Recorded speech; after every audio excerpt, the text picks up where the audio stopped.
ओम शांताकारं भुजगशयनं पद्मनाभं सुरेशं विश्वाधारं गगनसदृशं मेघवर्णं शुभांगं लक्ष्मीकान्तं कमलनयनं योगभिर्ध्यानगम्यं वन्दे विष्णुभवभयहरणं सर्वलोकैकनाथं। श्रीकृष्ण गोविंद हरे मुरारे, हे नाथ नारायण वासुदेवा। श्री कृष्ण गोविंद हरे मुरारी, हे नाथ नारायण वासुदेवा। हे नाथ नारायण वासुदेवा, हे नाथ नारायण वासुदेवा। हे नाथ नारायण वासुदेवा, हे नाथ नारायण वासुदेवा। श्री कृष्ण गोविंद हरे मुरारी, हे नाथ नारायण वासुदेवा। श्री कृष्ण गोविंद हरे मुरारी, हे नाथ नारायण वासुदेवा। हे नाथ नारायण वासुदेवा, हे नाथ नारायण वासुदेवा। आज इस छठे दिन आप सबका स्वागत, बहुत बहुत अभिनंदन। इस पितृपक्ष के पावन अवसर पर आप सब गरुड़ पुराण की कथा का श्रवण कर रहे हैं ऑनलाइन। आज हम छठा अध्याय सुनेंगे और इस छठे अध्याय में क्या बताया गया है? जीव की गर्भावस्था का दुख, गर्भ में पूर्व जन्मों के ज्ञान की स्मृति, जीव द्वारा भगवान से अब आगे दुष्कर्मों को न करने की प्रतिज्ञा करना और गर्भवास से बाहर आते ही वैष्णवी माया द्वारा उसका मोहित होना तथा गर्भावस्था की प्रतिज्ञा को भुला देना। अर्थात जीव जब माता के गर्भ में होता है नया जीवन धारण करते हुए, तो उस समय किस प्रकार वो भगवान की प्रार्थना करता है, भगवान की आराधना करता है, भगवान से निवेदन करता है, क्या क्या उसको दुख मिलते हैं गर्भ में, और गर्भ में और अंतिम समय में जो दिव्य दृष्टि प्राप्त होती है उससे पूर्व जन्मों के ज्ञान की स्मृति उसकी आ जाती है और वो भगवान से किस किस प्रकार से प्रार्थना करता है कि अब आगे इस प्रकार के दुष्कर्म नहीं करूँगा, जो मैंने कर लिए वो तो कर लिए लेकिन आगे नहीं करूँगा। और क्या क्या कहता है वो भगवान से उस समय, और जब गर्भ से बाहर आता है तो किस प्रकार माया के द्वारा फिर से मोहित हो जाता है, अपनी की हुई सारी प्रतिज्ञाओं को भुला देता है। गरुड़ जी भगवान विष्णु जी से पूछते हैं कि हे केशव, नरक से आया हुआ जीव माता के गर्भ में किस प्रकार से उत्पन्न होता है, वह गर्भवास के दुखों को किस प्रकार भोगता है, वह मुझे बतलाइए। तो भगवान कहते हैं कि हे गरुड़, स्त्री और पुरुष के संयोग से वीर्य और रज के स्थिर हो जाने पर जैसे मनुष्य की उत्पत्ति होती है उसे मैं तुम्हें बतलाता हूँ। तो भगवान अब गरुड़ जी को मनुष्य की उत्पत्ति माता के गर्भ में किस प्रकार से होती है उसके विषय में बतला रहे हैं। ऋतु काल में आरंभ के 3 दिनों तक इंद्र को लगी ब्रह्म हत्या का चतुर्थांश रजस्वला स्त्रियों में रहता है। तो माताओं को जब मासिक धर्म होता है तो उसको कहते हैं वो इंद्र को लगी ब्रह्म हत्या का चतुर्थांश है, जो कि रज के रूप में शरीर से बाहर निकलता है। उस ऋतु काल के मध्य में किए गए गर्भाधान के फलस्वरूप पापात्माओं के देह की उत्पत्ति होती है। तदनुसार रजस्वला स्त्री जो होती है प्रथम दिन चांडाली कहलाती है, दूसरे दिन ब्रह्मघातिनी कहलाती है और तीसरे दिन रजकी कहलाती है। इसलिए उतने दिनों तक स्त्रियों में स्पर्श दोष रहता है, अर्थात उतने दिनों तक उनका स्पर्श नहीं करना चाहिए। पूर्व काल में रजस्वला स्त्रियों को किसी प्रकार से रसोई में भी प्रवेश नहीं करती थी माताएं रजस्वला स्थिति में, और किसी प्रकार के कोई पूजा पाठ इत्यादि के कार्य नहीं करती थी। नरक से आए हुए प्राणियों की ये 3 माताएं होती है, अर्थात चांडाली, ब्रह्मघातिनी और रजकी। ये 3 माताएं होती हैं जो नरक से आए हुए प्राणियों की माताएं कहलाती हैं। दैव की प्रेरणा से कर्मानुरोधी शरीर प्राप्त करने के लिए प्राणी पुरुष के वीर कण का आश्रय लेकर स्त्री के शरीर में प्रविष्ट होता है। एक रात्रि में वह शुक्राणु कलल के रूप में, 5 रात्रि में बुलबुले के रूप में, 10 दिन में बेर के समान तथा उसके पश्चात मांसपेशियों से युक्त अंडाकार हो जाता है। तो इस प्रकार जो शुक्राणु पुरुष का स्त्री के उदर में प्रवेश होता है वो धीरे धीरे प्रतिदिन के हिसाब से उसका आकार बढ़ता चला जाता है और 10 दिन में बेर के समान, बेर का फल जो होता है उसके समान उसका आकार हो जाता है और धीरे धीरे उसकी मांसपेशियां, शरीर के अन्य अवयव, अंग इत्यादि उसमें उत्पन्न होने लगते हैं, बनने लगते हैं। 1 मास में सिर, 2 मास में बाह इत्यादि शरीर के सभी अंग, तीसरे मास में नख अर्थात नाखून, रोएं, हड्डियां, चर्म यानी जो हमारी त्वचा है वो, तथा लिंग बोधक छिद्र उत्पन्न होते हैं। अर्थात तीसरे मास में ये पता चल जाता है कि स्त्री है या पुरुष है, यानी बालक है या बालिका है, क्योंकि लिंग बोधक छिद्र 3 मास में आ जाते हैं। चौथे मास में रस, रक्त, मांस, मेदा, अस्थि, मज्जा और शुक्र ये 7 धातुएं तथा 5वें मास में भूख प्यास पैदा होती है।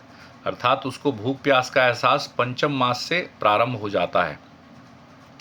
6ठे मास में जरायु में लिपटा हुआ वह जीव माता की दाहिनी कोख में घूमता है और माता के द्वारा खाए पिए अन्न से बढ़े हुए धातुओं वाला वह जंतु विष्ठा और मूत्र के दुर्गंध युक्त गड्ढे रूपी गर्भाशय में सोता है।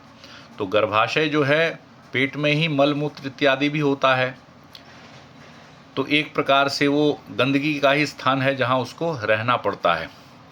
वहाँ गर्भ में पल रहे कृमियों द्वारा उसके सुकुमार अंग प्रतिक्षण बार बार काटे जाते हैं। तो आप सब जानते ही हैं कि हमारे पेट में कृमि होते हैं, कीड़े होते हैं, तो वो उसको बार बार काटते हैं, जिससे अत्यधिक क्लेश होने के कारण वह जीव मूर्छित हो जाता है, बड़ी पीड़ा होती है, उसको बार बार बेहोश हो जाता है। माता के द्वारा खाए हुए कड़वे, तीखे, गरम, नमकीन, रूखे तथा खट्टे पदार्थों के अति उत्तेजक संस्पर्श से उसके समूचे अंग में वेदना होती है और जरायु अर्थात झिल्ली से लिपटा हुआ वह जीव आंतों द्वारा बाहर से ढका रहता है। तो नाना प्रकार से जो भोजन के पदार्थ हैं, जब बालक गर्भ में होता है तो माता को अत्यधिक खट्टा, तीखा, नमकीन इत्यादि खाने की इच्छा होती है और तेज स्वाद वाली चीज़ें माताएं खाती हैं उस समय, जिससे कि गर्भ में पल रहा बालक अत्यधिक कष्ट प्राप्त करता है, उसको दर्द होता है, उसके शरीर में पीड़ा होती है। उसकी पीठ और गर्दन कुंडलाकार रहती है। इस प्रकार अपने अंगों से चेष्टा करने में असमर्थ होकर वह जीव पिंजरे में बंद पक्षी की भांति माता की कोख में अपने सिर को दबाए हुए पड़ा रहता है।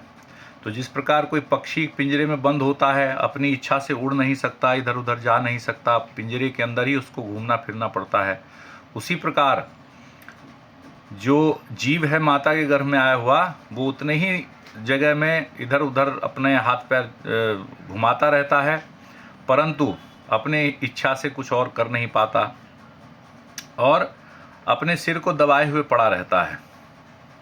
भगवान की कृपा से अपने सैकड़ों जन्मों के कर्मों का स्मरण करता हुआ वह गर्भस्थ जीव लंबी लंबी सांस लेता है।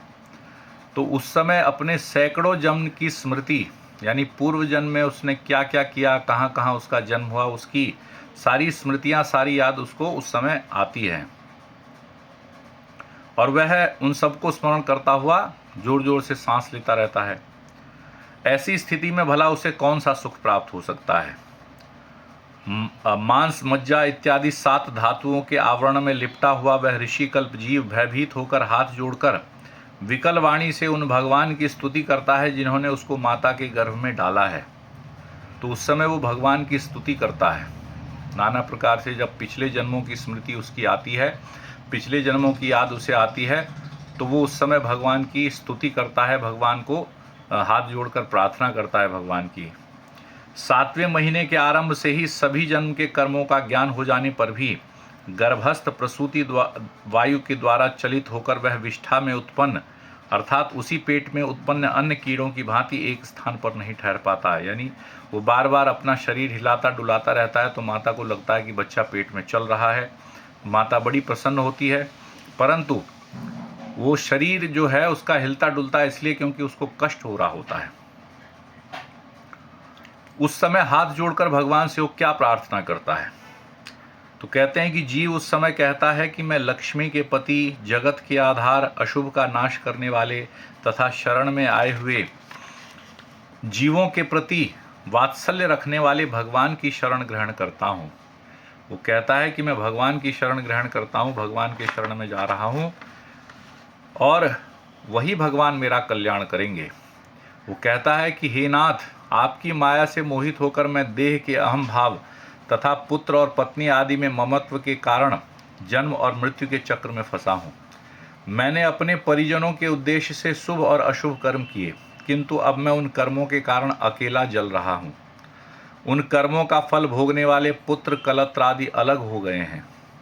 तो उस समय वो भगवान से क्या प्रार्थना करता है? आजकल लोग यही बहाना देते हैं कि क्या करें, जब उल्टे सीधे काम करते हैं तो बहाना क्या मारते हैं कि क्या करें, बच्चे पालने हैं, क्या करें, भोजन नहीं मिलेगा अगर ये काम नहीं करेंगे तो भगवान से कह रहा है कि जिनके लिए मैंने पाप कर्म किए, यानी अपनी पत्नी के लिए, अपने बच्चों के लिए, अपने परिवार के लिए जो मैंने उल्टे सीधे कर्म किए, तो उनका फल वो सब खाके और सब चले गए।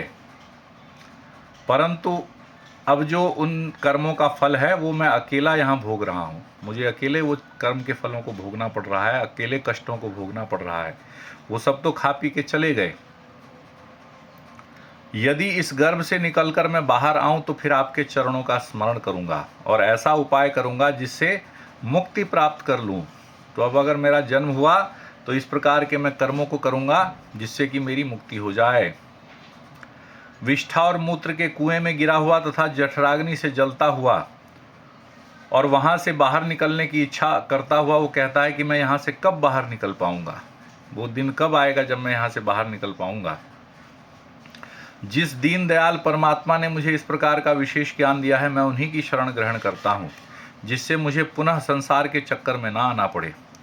तो वो कह रहा है कि भगवान ने मुझे इतना ज्ञान दिया है तो मैं उनकी शरण ग्रहण करता हूँ जिससे इस 84 लाख के चक्कर में मुझे पड़ना न पड़े, इस चक्कर से मैं मुक्त हो जाऊँ। अथवा वो एक दूसरा भी भगवान के सामने विकल्प रखता है कि एक तो ये विकल्प है कि मैं आपके चरणों की शरणागति हो जाऊं, आपके चरणों का आश्रय लूं तो मैं मुक्त हो जाऊं इस संसार के जन्म और मृत्यु के चक्र से। अथवा कहता है कि मैं माता के गर्भ से कभी बाहर जाने की इच्छा नहीं करता, क्योंकि बाहर जाने पर पाप कर्मों से पुनः मेरी दुर्गति हो जाएगी। इसलिए यहाँ बहुत दुख की स्थिति में रहकर भी मैं खेद रहित होकर आपके चरणों का आश्रय लेकर संसार से अपना उद्धार कर लूँगा। तो कहता है कि यहाँ हूँ तो मुझे आपकी याद आ रही है, लेकिन जब जन्म पाऊंगा तो संसार में जाकर फिर से आपको भुला दूंगा। इसलिए यहाँ हूँ तो ठीक है, यहीं मुझे रहने दें, यहीं से मैं आपकी भक्ति करते हुए अपना उद्धार कर लूँगा। तो या तो जब जन्म होगा तब आपकी भक्ति करूँगा, उद्धार कर लूँगा अपने आप का, नहीं तो यहीं रहने दीजिए मुझे, यहीं आपके चरणों का आश्रय लेकर मैं अपना उद्धार कर लूँगा। तो भगवान कहते हैं कि हे गरुड़, इस प्रकार की बुद्धि वाले एवं स्तुति करते हुए 10 मास के ऋषिकल्प उस जीव को प्रसूति वायु प्रसव के लिए नीचे की ओर ढकेलती है। तो उस समय जब समय पूर्ण हो जाता है तो प्रसूति वायु है वो उस बच्चे को जन्म के लिए नीचे की ओर ढकेलती है। प्रसूति मार्ग के द्वारा नीचे सिर करके गिराया गया वह जीव अत्यंत कठिनाई से बाहर निकलता है और उस समय वह सांस भी नहीं ले पाता तथा उसकी स्मृति भी नष्ट हो जाती है। तो जिस समय जन्म होता है बड़ी कठिनाई से बाहर निकलता है माता के गर्भ से और सांस भी नहीं ले पाता, उसकी स्मृति भी नष्ट हो जाती है, जितनी याददाश्त थी उसकी वो सब नष्ट हो जाती है। पृथ्वी पर विष्ठा और मूत्र के बीच गिरा हुआ वह जीव मल में उत्पन्न कीड़े की भांति चेष्टा करता है और विपरीत गति प्राप्त करके ज्ञान के नष्ट हो जाने के कारण अत्यधिक रुदन करने लगता है, रोने लगता है। गर्भ में, रुग्णावस्था में, शमशान भूमि में तथा पुराण के पारायण या श्रवण के समय जैसी बुद्धि होती है, यदि वह स्थिर हो जाए तो कौन व्यक्ति सांसारिक बंधनों से मुक्त नहीं हो सकता। तो यहाँ बड़ी उत्तम बात कही है भगवान ने कि इन 4 स्थानों पर जैसी बुद्धि होती है वो बुद्धि टिकी नहीं रहती, स्थिर नहीं रहती। उस स्थान से हटते ही वो बुद्धि फिर से संसार में चली जाती है, मोह माया में फिर से फंस जाती है। कौन कौन से 4 स्थान हैं? कहते हैं गर्भ में, जैसे कि आप सुन ही रहे हैं कि गर्भ में किस किस प्रकार से उसने भगवान के चरणों की स्तुति की, किस प्रकार भगवान से प्रार्थना की। और उसके बाद कहते हैं रुग्णावस्था में, जब व्यक्ति अत्यधिक रोगी होता है और बिस्तर पे पड़ा होता है तो उस समय भी उसके मन में बड़ा वैराग्य आता है कि संसार में कुछ नहीं रखा, और उस समय भी भगवान से यही प्रार्थना करता है कि आपके चरणों का ही आश्रय है, इसी से मेरा उद्धार होगा। तीसरा स्थान है श्मशान भूमि। जब किसी के अंतिम संस्कार में व्यक्ति जाता है श्मशान में, तो उस समय भी उसके मन में यही वैराग्य आता है कि संसार में कुछ नहीं रखा, सब चले जाना है यहाँ से। और जब उस स्थान से वापस आ जाता है अंतिम संस्कार के बाद, तो हाथ पैर धो के नहा धो के फिर से इसी संसार में रम जाता है। और चौथा स्थान कहते हैं पुराण के पारायण या कथा के श्रवण के समय। जिस प्रकार से गरुड़ पुराण का श्रवण करते हुए अथवा किसी गीता रामायण इत्यादि का पाठ सुनते हुए या किसी संत की वाणी सुनते हुए मन में जो वैराग्य आता है, वो वैराग्य ज़्यादा देर तक टिका नहीं रहता। उस स्थान से हटते ही वो फिर से बुद्धि संसार में चली जाती है। तो भगवान कहते हैं यदि वो बुद्धि स्थिर हो जाए, वैसी बुद्धि सदा बनी रहे, तो ऐसा कौन व्यक्ति है जिसकी मुक्ति न हो सके। यदि वह स्थिर रहे बुद्धि सबकी, तो सब मुक्त हो सकते हैं, लेकिन वो बुद्धि सबकी स्थिर नहीं रहती, फिर से संसार में लीन हो जाती है। कर्म भोग के पश्चात जीव जब गर्भ से बाहर निकलता है, तो उस समय वैष्णवी माया उस पुरुष को मोहित कर देती है। तो माया से जब वो मोहित हो जाता है, उस समय माया के स्पर्श से वह कुछ बोल नहीं पाता, बल्कि शिशु आदि अवस्थाओं में होने वाले दुखों को पराधीन की भांति भोगता रहता है। तो जब छोटा बच्चा होता है तो कुछ बोल नहीं पाता, केवल रोता है और शिशु अवस्थाओं में होने वाले दुखों को भोगता रहता है। क्योंकि जैसा कि बताया कि जन्म लेते ही स्मृति यानी यादाश्त पूर्व जन्मों की वो नष्ट हो चुकी होती है। अब शिशु अवस्थाओं में क्या दुख प्राप्त होते हैं, तो कहते हैं उसका पालन पोषण करने वाले लोग उसकी इच्छा को नहीं जान पाते, माता पिता उसकी इच्छा को नहीं जान पाते। कभी भूख लगती है, कभी प्यास लगती है, कभी मलमूत्र का त्याग हो जाता है, कभी खटमल मच्छर इत्यादि जंतु उसको व्यथित करते हैं, काटते हैं। तो उस समय वो क्या करता है कि बता तो पाता नहीं, और न ही अपने शरीर को खुजला पाता है, न ही अपने आसन से उठ के इधर उधर जा पाता है। तो विपरीत गति को प्राप्त होकर अत्यंत रोता है। इस प्रकार शिशु अवस्था की दुखों को भोगकर वह पौगंड अवस्था में पहुंचता है। तदनंतर जब युवावस्था में पहुंचता है, तब आसुरी संपत्ति को प्राप्त होता है। तो वो पापी जब जवान होने लगता है तो आसुरी संपत्ति कहते हैं काम, क्रोध, लोभ, मोह, दंभ, पाखंड इत्यादि, ये सब आसुरी प्रवृत्तियां हैं, आसुरी शक्तियां हैं। तो जैसे जैसे उसकी आयु बढ़ती है, वैसे वैसे आसुरी शक्तियां उसके शरीर में बढ़ने लगती हैं, प्रबल होती चली जाती हैं। तो जब आसुरी शक्तियां उसके शरीर में प्रबल होती हैं, तो क्या होता है, वह दुर्व्यसनों में आसक्त होकर नीच पुरुषों के साथ संबंध बनाता है। बुरे बुरे लोगों से उसकी मित्रता हो जाती है और नाना प्रकार के नशे इत्यादि करने लगता है, दुर्व्यसन करने लगता है, चोरी चकारी, जुआ और शराब इत्यादि पीने लगता है, व्यसनों में फंस जाता है और नीच लोगों के साथ उसकी मित्रता हो जाती है। वह काम लंपट प्राणी शास्त्र तथा सत्पुरुषों से द्वेष करता है। अच्छे लोगों से उसकी बनती नहीं, अच्छे लोगों से उसकी दुश्मनी रहती है और बुरे बुरे लोग उसको बहुत प्रिय लगते हैं। भगवान की माया रूपी स्त्री को देखकर वह अजितेंद्रिय पुरुष उसकी भाव भंगिमा से प्रलोभित होकर महामोह रूपी अंधतम में उसी प्रकार गिर पड़ता है जिस प्रकार अग्नि में पतिंगा।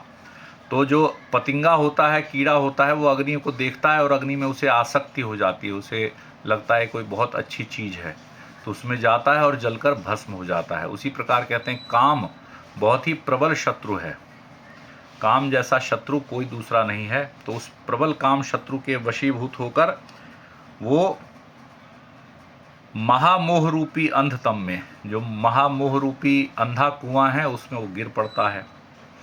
हिरन, हाथी, पतिंगा, भौरा और मछली, ये पांचों क्रमशः शब्द, स्पर्श, रूप, गंध तथा रस, इन 5 विषयों में एक एक में आसक्ति होने के कारण मृत्यु को प्राप्त होते हैं। तो ये पांचों जीव 5 प्रकार के विषय जो हैं, शब्द, स्पर्श, रूप, गंध तथा रस, इनमें आसक्त होते हैं और उनकी मृत्यु होती है इसी कारण। और एक प्रमादी व्यक्ति जो पुरुष है, वो क्या करता है, अपनी 5 इंद्रियों से 5 विषयों को भोगता है। तो इन जंतुओं के जो नाम बताए, वो एक एक विषय में आसक्त होने के कारण मृत्यु को प्राप्त होते हैं। लेकिन मनुष्य तो 5 इंद्रियों से जो ज्ञानेंद्रियां हैं उसकी, उन पांचों ज्ञानेंद्रियों से विषयों को भोगता है, तो फिर उसकी मृत्यु कैसे नहीं होगी? वो क्यों नहीं मारा जाएगा? तो इसी प्रकार माया मोह इत्यादि में फंसा हुआ केवल उसी के चक्र में लगा रहता है। अभिप्सित वस्तु की अप्राप्ति की स्थिति में अज्ञान के कारण ही क्रोध हो जाता है, और शोक को प्राप्त वह व्यक्ति देह के साथ बढ़ने वाले अभिमान तथा क्रोध के कारण स्वयं अपने नाश हेतु किसी दूसरे कामी व्यक्ति से शत्रुता कर लेता है। तो अब उसकी स्थिति ऐसी होती है कि जो जो चीज़ें उसे चाहिए उसको किसी भी कीमत पे वो प्राप्त करना चाहता है। जो भी इच्छा उसके मन में उत्पन्न होती है वो चाहता है कि मेरी इच्छा पूर्ण हो, चाहे वो धन की इच्छा हो, चाहे स्त्री की इच्छा हो, चाहे बल की इच्छा हो, चाहे किसी प्रकार की कोई वस्तु की इच्छा हो, वो चाहता है कि मेरी इच्छा पूर्ण हो। और जब उसकी इच्छा पूर्ण नहीं होती तो उसके शरीर में क्रोध बढ़ने लगता है, गुस्सा आने लगता है उसको। और जो गुस्सा बढ़ता है तो इस गुस्से से उसको मन में अहंकार, अभिमान इत्यादि भी बढ़ने लगता है, और उसके बाद उसके पतन का समय प्रारंभ होता है। तो अपने नाश के लिए, अपने विनाश के लिए वो नाना प्रकार लोगों से शत्रुता करना प्रारंभ कर देता है। बहुत सारे उसके शत्रु हो जाते हैं, किसी से उसकी बनती नहीं, नाना प्रकार के जब शत्रु हो जाते हैं तो तब क्या होता है? तो कहते हैं कि अधिक बलशाली किसी अन्य शत्रु द्वारा वह वैसे ही मारा जाता है जैसे किसी बलवान हाथी के द्वारा दूसरा हाथी। तो जंगल का क्या नियम है कि जब दो जीव आपस में आमने सामने होते हैं, एक ही प्रजाति के, चाहे हाथी हो, चाहे सिंह हो, चाहे और कोई हो, भैंसा हो, वो जब सामने अपने प्रतिद्वंदी को देखते हैं, चाहे वो अपने ही जाति से क्यों ना हो, तो उनमें आपस में झगड़ा होना शुरू हो जाता है। आपस में वो लड़ते हैं और लड़ाई ऐसी भयानक होती है कि उसमें से एक मारा जाता है। तो इसी प्रकार जब नाना प्रकार के लोगों से शत्रुता होती है तो वो भी उसी प्रकार के कामी और दुष्ट जन होते हैं। तो आपस में जब शत्रुता होती है तो कहते हैं अन्य कामी जन के द्वारा वह ऐसे ही मारा जाता है जैसे एक बलवान हाथी के द्वारा दूसरा हाथी। तो जब हाथियों की लड़ाई होती है, शेरों की लड़ाई होती है, तो जो बलवान होता है वो कमज़ोर को मार डालता है। तो इसी प्रकार जब इसके शत्रु यदि इससे बलवान होते हैं तो इसको मार डालते हैं। तो भगवान कहते हैं इस प्रकार जो मूर्ख अत्यंत दुर्लभ मानव जीवन को विषय वासना के कारण व्यर्थ में नष्ट कर लेता है, उससे बढ़कर अधिक पापी और कौन होगा। भगवान कहते हैं बड़ा दुर्लभ ये मानव शरीर है, और इसको विषय वासना के कारण जो नष्ट कर देता है, उससे बढ़कर और कोई पापी नहीं हो सकता। बहुत बड़ा पापी है जो अपने इस मानव जीवन को, इस मानव शरीर को व्यर्थ में नष्ट कर ले, केवल विषय वासना के भोग को भोगते भोगते इसे समाप्त कर दे, तो वो सबसे बड़ा पापी है। अब भगवान कहते हैं सैकड़ों योनियों को पार करके पृथ्वी पर दुर्लभ मानव योनि प्राप्त होती है। हे गरुड़, ये मानव शरीर जो है लाखों योनियों के बाद प्राप्त होती है, और दुर्लभ है, यानी सुलभ नहीं है, आसानी से प्राप्त नहीं होती, बड़ी कठिनाई से प्राप्त होती है। मानव शरीर प्राप्त होने पर भी द्विजत्व की प्राप्ति उससे भी अधिक दुर्लभ है। मानव शरीर में तो लाखों लोग जन्म लेते हैं, लेकिन कहते हैं द्विजत्व उससे भी अधिक दुर्लभ है। द्विजत्व का अर्थ है अच्छा कुल, अच्छा परिवार, अच्छे माता पिता मिलना, उससे भी ज़्यादा कठिन है, मानव शरीर मिलने से भी ज़्यादा कठिन।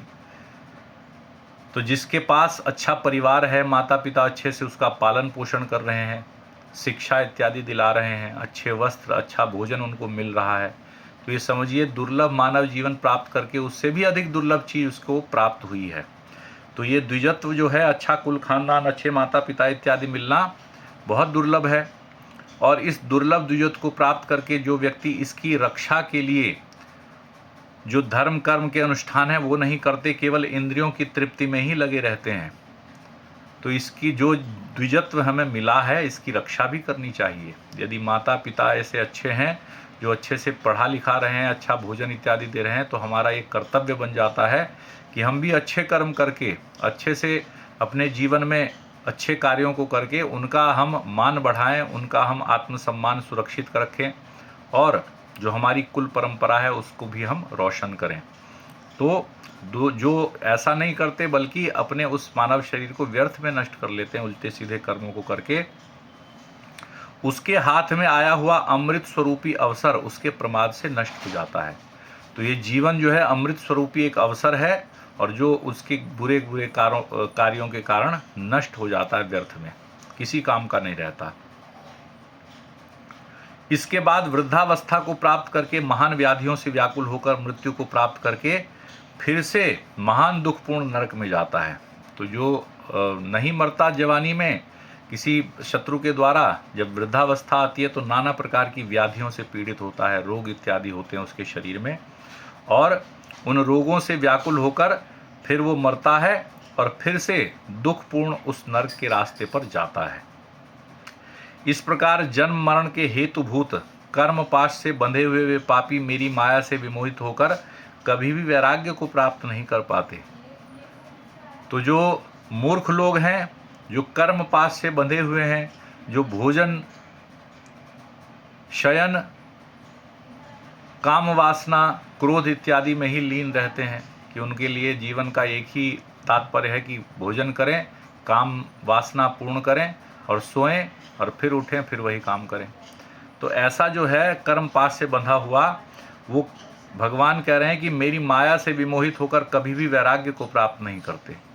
तो वो जो पापी लोग हैं वो मेरी माया से मोहित हैं, उनको वैराग्य नहीं होता, यानी उस माया से वो निकल नहीं पाते। तो भगवान कह रहे हैं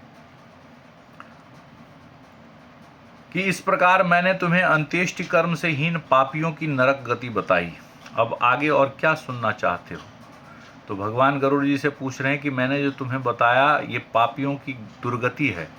जो लोग जीवन में अच्छे कर्म नहीं करते, सदा पाप कर्म में लगे रहते हैं, इस प्रकार से उनकी दुर्गति होती है। जीवन भर काम, क्रोध, लोभ, मोह इत्यादि के चक्कर में फंसे रहते हैं, न कोई अच्छा कर्म करते हैं, न लोगों का उपकार करते हैं, न कोई धर्म कर्म करते हैं, न भगवान का भजन करते हैं। तो ऐसे लोगों का क्या हाल होता है कि दुखपूर्ण नरक में फिर से जाते हैं। पुनरपि जननम पुनरपि मरणम पुनरपि जननी जठरी शयनम। बार बार वो जन्म लेते, बार बार मृत्यु को प्राप्त होते हैं।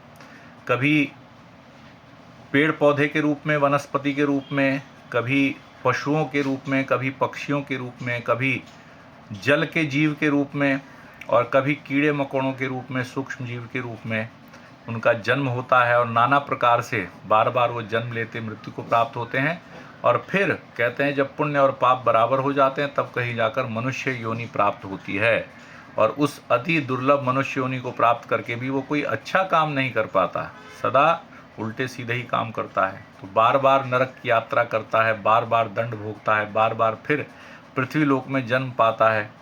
और ये भी बताया कि उसके पापों के फल केवल यमलोक में नहीं बल्कि यम मार्ग में भी, मृत्यु के पश्चात जो यम मार्ग में जाते हैं उसमें भी उसको पाप के फलों को भोगना पड़ता है। यमलोक में जाके जब दंड दिया जाता है तब भी पापों के फलों को भोगता है। उसके पश्चात कहते हैं फिर से यदि कोई पाप बचे होते हैं तो धरती लोक पर आकर फिर से उन पाप के फलों को भोगता है।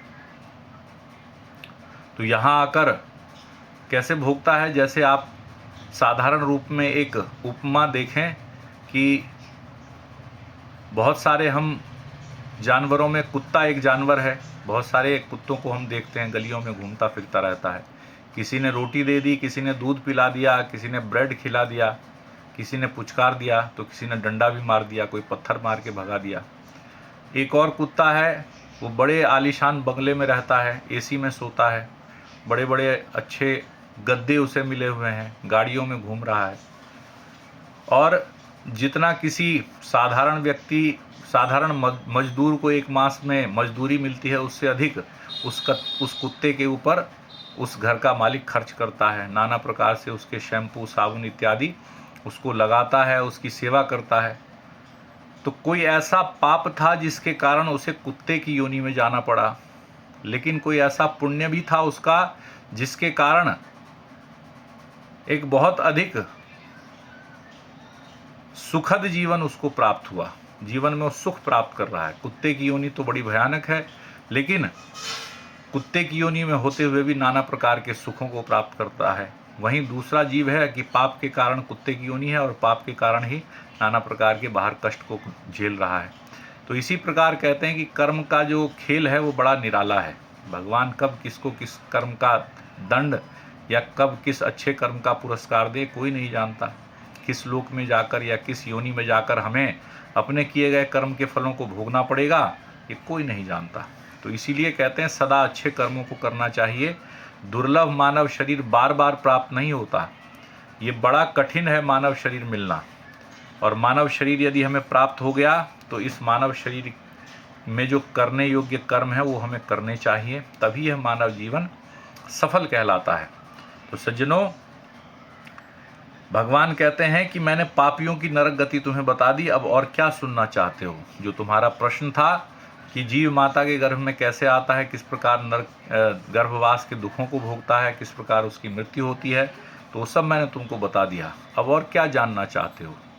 तो अब गरुड़ जी भगवान से क्या प्रश्न पूछते हैं, क्या भगवान उनका उत्तर देते हैं, ये हम कल के अध्याय में सुनेंगे।